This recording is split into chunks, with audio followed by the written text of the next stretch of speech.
Et bonjour à tous et bienvenue dans cette nouvelle vidéo. Aujourd'hui, eh bien, c'est la vidéo où encore on va se marrer puisque on revient sur l'épisode 5 de Star Wars The Acolyte. Comme chaque semaine, on constate de semaine en semaine la médiocrité de cette saga. C'est fou de dire ça quand même. Star Wars égale médiocrité, saga, etc. C'est quand même fou pour peut-être une des meilleures sagas de l'histoire du cinéma. Mais évidemment, on sait, hein, entre les mains de Disney, c'est devenu complètement médiocre. Et honnêtement, il y a eu de la colère. Maintenant, moi, je préfère en rire, même si des fois, il peut m'arriver encore de m'énerver. Mais c'est vrai que la médiocrité est telle qu'il vaut mieux des fois se marrer, quoi. Voilà. Donc c'est pour ça qu'on le commande toutes les semaines. Voilà, ça nous fait rire. Donc voilà, ça va être aujourd'hui la critique de cet épisode 5. Et en seconde partie de vidéo, je reviendrai sur une lettre ouverte aux fans de Star Wars. En ce moment, c'est la grande mode des lettres ouvertes partout sur les réseaux sociaux. Et là, elle est adressée aux fans de Star Wars. Alors on la lira ensemble, je vais la commenter et surtout je vais vous dire pourquoi il y a pas mal de points sur lesquels je ne peux pas être d'accord et je vais peut-être même m'énerver un peu. Mais avant, rendez-vous ce soir sur Kik et YouTube en même temps, live multidiffusion, live donc FAQ, discussion entre vous et moi, donc ça va être très sympa. Et puis surtout, nous allons commenter le trailer, un trailer que j'ai adoré et que on va partager ensemble. C'est le trailer du dernier film réalisé par Robert Zemeckis avec Tom Hanks et Robin Wright, un des films que j'attends le plus cette année d'ailleurs.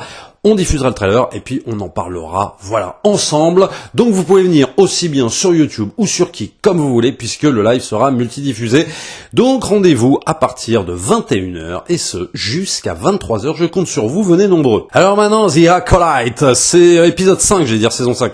Épisode 5 de The Acolyte, donc série Star Wars diffusée sur Disney+, un épisode tous les mercredis, je le rappelle, et normalement il y aura 8 épisodes. Alors, je vais vous dire un truc, ce qui est absolument malheureux maintenant dans ces séries, c'est que tu vas voir un peu les commentaires à droite à gauche là de cet épisode 5.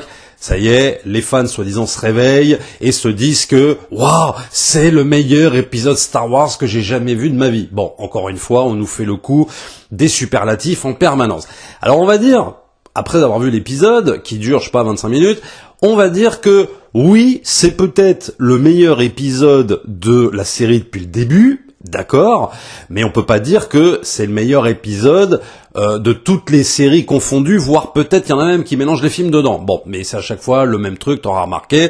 C'est vrai que c'est pas très dur de faire mieux que tout ce qu'on nous a servi en termes d'épisodes de séries Star Wars. Ça c'est vrai, faut le reconnaître. Mais honnêtement, le gros problème maintenant qui se pose, c'est que cette saga n'a tellement plus rien à raconter. Enfin, en tout cas, Disney n'a tellement plus rien à raconter par rapport à Star Wars, que le moindre truc, c'est-à-dire le moindre combat au sable laser, parce que c'est exactement ce qui se passe dans cet épisode-là, le moindre combat au sable laser à peu près correctement chorégraphié, en mettant en scène un Sith versus des Jedi, il y a que ça à quoi tu peux te raccrocher, et donc d'un seul coup, les gens se raccrochent qu'à ça. Et considèrent que ça y est, j'ai du Star Wars et j'ai ce que je veux, etc. Et ça y est, c'est le meilleur épisode ever, ou je sais pas quoi, machin. Sauf qu'évidemment, tout ça, c'est du flan. Parce que c'est du flan, tout simplement parce que la série n'a rien d'autre à raconter. Donc en gros, tu grattes le vernis, t'enlèves le combat hyper bien chorégraphié, avec le Sith qui tue en plus des gentils Jedi, tout ça, machin. Donc oui, qui va dans un côté extrêmement sombre finalement, qui rejoint un peu la revanche des Sith. Et crois-moi que des comparaisons à la revanche des Sith, j'en ai vu passer, mais des trucs, mais tellement... T'as juste envie de te retrouver en face des gens qui écrivent de telles inepties et juste leur dire non mais arrête d'écrire ça, parce que y en a qui te disent ouais c'est le meilleur truc que j'ai vu depuis la revanche des Sith. Mais juste si je peux faire une comparaison avec ce que j'ai vu dans The Acolyte et la revanche des Sith, la grosse différence c'est que oui effectivement The Acolyte, la revanche des Sith pardon, c'était sombre, il y avait des super combats au sable laser et tout ça. Mais sauf qu'il te racontait en plus une histoire incroyable. Ce qui n'est absolument pas le cas de cette série-là. On est d'accord. The Acolyte, je le redis encore, ne raconte encore toujours rien du tout. On est vraiment dans une économie de scénario, mais qui est complètement flagrante. Enfin, je veux dire, ça ne raconte toujours rien. Ça fait 5 épisodes qu'on se tape les mêmes problématiques, les mêmes choses, les mêmes personnages qui se racontent encore les mêmes trucs. Enfin, je veux dire, ça ne raconte absolument rien. Et là, d'un seul coup, ça se réveille parce qu'il y a du combat au sable laser avec un Sith. Non mais moi ça ne m'impressionne pas, j'en ai strictement rien à foutre. C'est-à-dire que je regarde, je me dis ouais c'est sympa, ouais bien chorégraphié, ouais vachement bien, ouais ok d'accord cool. Bon et une fois que ce sera fini, bon ça va raconter quoi et ça raconte rien. Tu vois, c'est ça le gros problème. Et donc en gros, certains fans, effectivement, je veux pas dénigrer les fans et tout ça, mais certains fans, si tu veux, se raccrochent parce qu'ils ont tellement rien d'autre à se mettre sous la dent, que d'un seul coup, t'as un combat au sable laser avec un site qui dure un quart d'heure, ça y est, c'est super, c'est vachement bien, merci Disney, on est prêt à tout pardonner, tu vois. Non, on n'est pas prêt à tout pardonner. Non, c'est encore médiocre. Bien sûr que c'est encore médiocre. Par exemple, voilà, les deux sœurs qui sont toujours dans cette espèce de conflit, mais qui n'avancent toujours pas, quoi. Elles se racontent toujours les mêmes choses, toujours les mêmes lignes de dialogue qu'on a depuis le premier épisode. Enfin, c'est insupportable. À part, oui, le côté, le switchage, là, si tu veux, entre guillemets, et l'espèce de rabattage des cartes qui peut être sympa à suivre, j'en dis pas plus dans cette vidéo, mais voilà, c'est ce seul truc auquel tu vas pouvoir te raccrocher. La révélation du site que, en tant que spectateur, on voit venir quand même à des kilomètres, qui mire, je sais pas quoi, là. Bon, on sait que c'est lui le site en question, tu vas pas me faire le coup de, oh là là, attention, je ne savais pas, tu vois, bon. Je veux dire, mais c'est normal, c'est tellement écrit avec les pieds, que tu ne peux même plus être surpris agréablement. C'est-à-dire que tu peux même plus te dire, ah bah tu vois, au moins, bon c'est vrai que c'est pas terrible, mais au moins ça je l'attendais pas. Mais non, même ça tu t'y attendais, même ça tu le savais. Enfin, je veux dire, il y a vraiment absolument rien à se foutre sur la dent en termes de narration. La fin, le même site qui se fait enlever par les insectes et tout ça. Alors ok, très bien, on se dit tiens c'est marrant, il se fait enlever par les insectes. Je croyais qu'il avait la force en lui. Enfin bon bref, ok très bien. Et puis après la séquence d'après, il est là, il y a plus rien, il y a plus d'insectes, il y a que dalle. Bon je sais pas, il s'en est sorti. Bref. Tout est pris comme ça, tout est raconté de cette manière-là, c'est-à-dire qu'il n'y a aucun lien entre les scènes, entre la destinée des personnages, c'est une catastrophe. Mais on continue encore, hein.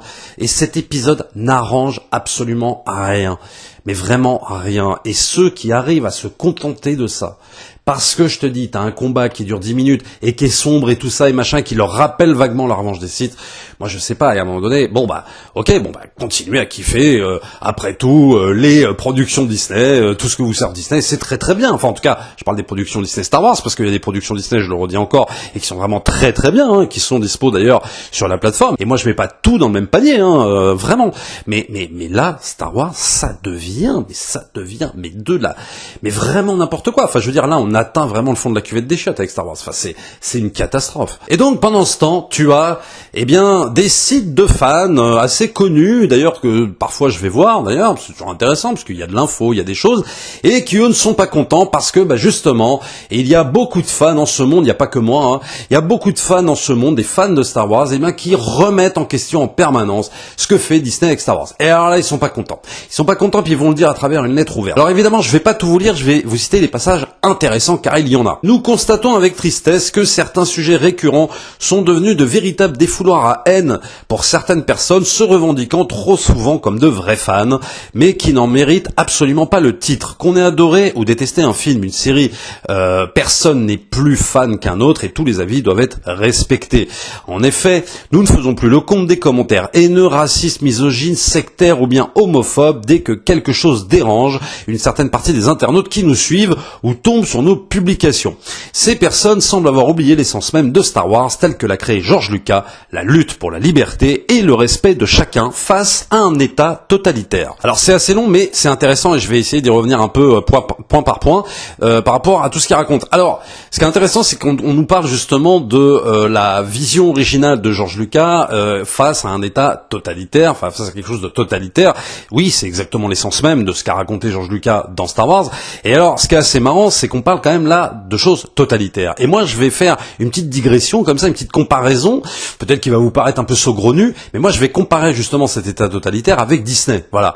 Et on voit bien que depuis que Disney a racheté cette licence, on est face, oui, quelque part, à une sorte de totalitarisme de la part de cette multinationale, de cette entreprise. En tout cas, concernant, et je parle bien vraiment de Star Wars, parce que je le répète, je mets pas tout dans le même panier concernant les productions de Disney, mais je mets vraiment là en lumière Lucasfilm, en tout cas ce qui est devenu Lucasfilm sous l'égide de Disney. Et donc oui, on peut voir là qu'on est face à quelque chose de totalitaire qui va à l'inverse de ce que prônait justement George Lucas. Et il faut pas oublier non plus, il faudrait pas que ces fans-là oublient que George Lucas, dès les premiers instants où il a vendu Lucasfilm à Disney, on voit bien qu'il était un peu mécontent, quoi, et qu'il a dit c'est une bande d'esclavagistes qui font absolument n'importe quoi, qu'on rejetait en bloc d'ailleurs les idées de George Lucas pour la post-logie, faut quand même s'en rappeler. Faut pas nous faire passer Disney là pour des gens, c'est cool, non en fait ils sont cool, pourquoi vous les attaquez, pourquoi vous êtes racistes et tout ça. Non, il faut quand même se rappeler aussi les méthodes de Disney. Ils ont non seulement le monopole de Star Wars depuis plus de 10 ans, ils changent carrément tout le lore, ils ont supprimé Disney. Lucasfilm, Kathleen Kennedy, ils ont supprimé toute une partie de ce qui a construit Star Wars, c'est-à-dire que pour le faire appartenir à ce qu'ils appellent l'univers Legends, c'est-à-dire qu'en gros tout ce qu'a écrit, je sais pas moi, Timothy Zahn, etc., tous ces trucs-là, c'est parti aux oubliettes totales parce que Disney a décidé de reconstruire sa propre mythologie. Faut quand même pas oublier ça. Donc ça veut dire qu'eux, ils ont carrément rayé une très grande partie de l'histoire, en fait, de ce qui composait, de ce qui faisait Star Wars. Donc quand on me parle de, oui, tu comprends, c'était à l'inverse des idées de George Lucas, tout ça, oui, si on parle de Disney, oui, alors là, on est totalement d'accord. Oui, Disney fait preuve de totalitarisme, surtout même jusqu'à The Acolyte, quand on décide carrément de changer, de remplacer des choses. On en a discuté, j'en ai parlé beaucoup dans les critiques, c'était très choquant de voir que, par exemple, tout ça parce qu'il y a un agenda politique à respecter, il y a un agenda sociétal à respecter, on va changer des choses, on va massacrer carrément des idées mises en place par George Lucas, tout ça pour respecter son agenda. Donc oui, il y a un moment donné, si on parle de totalitarisme, on est un peu mal placé quand même, parce que oui, face à Disney en tout cas, si je peux faire cette comparaison-là, cette digression-là, eh bien oui, on est face à quelque chose, oui, de totalement totalitaire, et depuis plus de 10 ans, surtout quand on est fan de Star Wars. Alors ensuite, évidemment, il y a le fameux chantage au racisme, à l'homophobie, etc., comme d'habitude. C'est-à-dire que maintenant, certains ont pris la mauvaise habitude, pour défendre une œuvre, de dire, regardez, mon œuvre elle est bien, mais en vérité elle est considérée comme mauvaise juste parce que en fait dans ce monde-là tu as des cons qui sont racistes, qui sont antisémites, qui sont homophobes et tout ça. Alors évidemment moi ça c'est des valeurs que je condamne en permanence, que je condamne souvent, et que effectivement pour moi ils n'ont pas lieu d'être quand on regarde une œuvre, que ce soit je sais pas les Anneaux de Pouvoir ou que ce soit Star Wars, etc. Mais attention aussi à ne pas en abuser de l'autre côté, c'est-à-dire en gros en disant, en tentant de légitimer une œuvre médiocre, mais vraiment médiocre, parce que c'est exactement le cas de ce qui est devenu Star Wars sous Lucasfilm Disney, en invoquant en permanence des problèmes de société qui, eux, sont effectivement bien réels. Ça, c'est pour moi de la malhonnêteté intellectuelle totale, tout simplement parce qu'une œuvre, ça ne se défend pas sur ça. Ça se défend sur une qualité d'écriture, ça se défend sur une qualité de mise en scène, ça se défend sur la puissance du récit. À partir du moment où tu n'es plus capable de défendre ton œuvre, ta série, ton film sur ces valeurs-là, et qui était obligé d'aller justifier la médiocrité de ta série ou de ton œuvre, tout ça parce que t'as des cons qui se servent effectivement de leur propre homophobie, de leur propre racisme ou misogynie pour attaquer quelque chose, mais toi c'est quelque chose que tu vas invoquer en premier, c'est que c'est mal barré. C'est que ton œuvre, elle vaut rien. Voilà, tout simplement. C'est-à-dire que ton œuvre, tu n'es pas capable de la défendre autrement que sur ces valeurs-là. Et donc, ça veut dire que tu n'as aucun argument. Tu n'as aucun argument, c'est tout. Et si je prends l'exemple, tiens, et ça tombe bien, les diffusés en ce moment, si je prends l'exemple de House of the Dragon, diffusé sur HBO, eh ben ça répond aussi à un espèce d'agenda, et j'en ai déjà parlé, puisque qui est mis en avant dans House of the Dragon, c'est 2 femmes. On met en avant aussi de la diversité dans House of the Dragon, donc on pourrait même à certains moments dire, et je l'ai même dit moi-même, que parfois oui cette série est woke également, mais ça veut pas dire que parce qu'une série est woke qu'elle est mauvaise, attention. C'est là où les gens confondent absolument tout. Ça veut dire que House of the Dragon, tu peux la défendre sur énormément de points. C'est-à-dire que par exemple, tu peux avoir des racistes qui vont dire je suis pas content parce que dans House of the Dragon, je sais pas, il y a des noirs et tout ça. Bon, ces gens-là sont complètement stupides, mais bon, ça je l'avais déjà dit. Mais le truc, c'est que tu peux défendre face à ces attaques, tu peux défendre la série d'un point de vue formel, d'un point de vue sur le fond, tu peux la défendre sur l'écriture, tu peux la défendre sur la mise en scène. En gros, tu peux faire fermer la gueule absolument à tout le monde parce que la série est véritablement de qualité, cinématographiquement parlant, j'entends, voilà. Alors que Star Wars, tu ne peux pas la défendre parce que y a rien qui fonctionne. Et ce n'est pas une question de diversité, et ce n'est pas une question d'homophobie ou je sais pas quoi, ou de misogynie ou de racisme. Ça n'a rien à voir avec tout ça. Ça a juste à voir avec le fait que ces productions-là sont totalement médiocres. Voilà, c'est tout. Et donc, ce que je déteste avec ce genre de publication, c'est que on te fait encore ce chantage-là. là. C'est-à-dire qu'en gros, tu vas pas voir mon film? Ah, eh ben c'est pas parce qu'il est mauvais, c'est parce qu'en fait, peut-être que potentiellement t'es un raciste, et peut-être parce que potentiellement t'es homophobe, et parce que potentiellement machin. Tout ça, c'est des arguments de merde, et on le voit maintenant assez souvent, pour justifier des œuvres extrêmement médiocres. Mais ça, je vous le redis, ça peut pas être un argument. Et ça, je vais vous dire un truc, quand je vois cette lettre, et oui, nous ne laisserons pas, il y a encore beaucoup de boulot et tout ça, bah ouais, bah aussi, moi de mon côté, il y a aussi du boulot, figure-toi, il y a aussi du boulot, justement pour pallier à ce genre d'argumentaire totalement fallacieux, à mon sens, et qui ne fait absolument rien avancer. Les commentaires assez minoritaires au départ avaient déjà commencé à faire leur apparition durant l'ère de la postlogie, mais sont très récemment décuplés en masse avec la sortie de The Acolyte, tout ce qui touche au film annoncé sur Rey et le Nouvel Ordre Jedi. De nombreux sites du clickbait ne se sont pas gênés pour répandre plusieurs fake news ou propos pris hors contexte afin de soulever les foules et créer ainsi de l'engagement sur leur réseau. En tant que fans, nous luttons avec nos moyens pour établir certaines vérités, mais le travail est de longue haleine et n'est pas prêt d'être terminé. Il est bien entendu normal de ne pas aimer tout ce que Lucasfilm nous propose aujourd'hui, mais tenir des propos insultants ou mépriser des gens avec un avis différent ne fera jamais avancer leur cause. Alors t'auras remarqué, on a de la chance, hein, on a le droit encore de ne pas aimer tout ce que nous propose Lucasfilm Disney. Ils nous le disent. Bon, ça, heureusement, j'ai envie de dire, ils sont obligés de le préciser, hein, parce qu'ils se disent, ouais, au cas où on nous prendrait un peu quand même pour des fans totalement illuminés à nous dire que tout est bien chez Star Wars Disney, on va quand même le préciser. Bon, au moins on a le droit de ça. Mais justement, si on a le droit de critiquer les productions Star Wars Disney, eh bien faut arrêter d'invoquer soi-disant fake news, je sais pas d'où ça sort. Alors peut-être que eux, je ne sais pas, ont été victimes effectivement d'insultes et tout. Et ça, je ne le nie pas, hein, attention. Il y a des cons partout, on va pas se mentir. C'est-à-dire que des cons partout qui viennent insulter, qui viennent dire, qui viennent faire preuve de racisme et d'homophobie pour un oui ou pour un non d'ailleurs. Hein, c'est pas juste par rapport à Star Wars. Oui, c'est des cons, bien sûr, et c'est difficile à trier. Mais en même temps, j'ai envie de te dire, c'est un peu le lot des réseaux sociaux, quoi. Parce que si t'es pas capable d'accepter ce truc-là, soit t'arrêtes ta chaîne YouTube, soit t'arrêtes ton site internet, soit t'arrêtes d'aller sur Twitter, soit t'arrêtes, enfin, tu vois, il y a un moment donné, si tu veux plus subir la connerie des gens, t'es obligé de tout arrêter, en fait. Sinon, si tu veux continuer à parler de ta passion et tout ça, oui, il faut savoir que dedans, t'auras des trolls, t'auras des gens cons, t'auras ci, t'auras ça. Mais maintenant, pour moi, on ne peut pas, et ce que je n'aime pas du tout je dirais que c'est pas l'intention de la lettre, mais je trouve que c'est un peu ce que ça sous-entend. Ça sous-entend en gros que finalement Star Wars, ok, c'est une belle communauté, mais qu'il y en a qu'il faudrait peut-être exclure. C'est-à-dire qu'en gros, ceux qui sont insultants, méprisants, tout ça, mais ça dépend comment tu l'es aussi, méprisant et insultant. Tu peux très bien être un peu méprisant, oui, comme je le suis parfois d'ailleurs dans mes vidéos sur Star Wars, sans pour autant me rejeter d'une communauté. Tu vois ce que je veux dire? Et ce que je n'aime pas en fait dans ce sous-entendu, c'est qu'en gros, il y aurait des bons fans et des mauvais fans.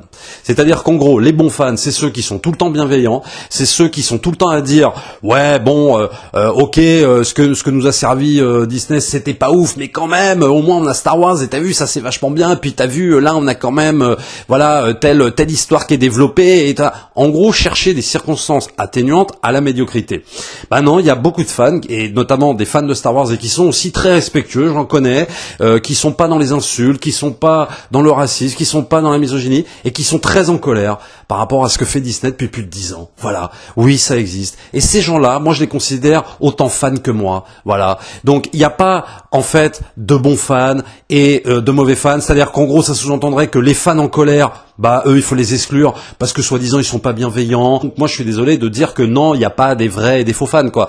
Il y a des fans qui sont bienveillants, il y a des fans qui acceptent effectivement ce que leur donne Disney, et j'ai envie de te dire que ces gens-là aussi, il faut peut-être aussi un peu les respecter. C'est-à-dire on va pas les critiquer. Des fois oui, je m'interroge, je m'étonne un petit peu, si tu veux, sur leur façon de tolérer absolument tout ce que leur donne Disney, mais bon, soit c'est comme ça. Et puis t'as de l'autre côté aussi des fans qui sont très en colère, et qui ont grandi avec la trilogie originale, qui ont grandi avec avec la prélogie, et qui ne supportent pas ce qui est devenu Star Wars. Et ils ont raison de le dire. Et c'est pas parce qu'ils le disent et qu'ils sont en colère qu'il faut rejeter leurs paroles et d'un seul coup leur mettre des étiquettes d'homophobes, de racistes et tout ça, parce que des fois c'est des gens qui ont juste la rage, qui ont juste la haine de voir ce qui est devenu, oui, leur saga préférée. Et il faut les entendre, et c'est totalement légitime. Donc c'est pour ça que je suis quand même à moitié d'accord avec toute cette lettre, quoi. Tu vois, bref, vous pourrez la lire, elle est dispo sur plusieurs sites. Voilà, rendez-vous en tout cas la semaine prochaine pour la critique de l'épisode 6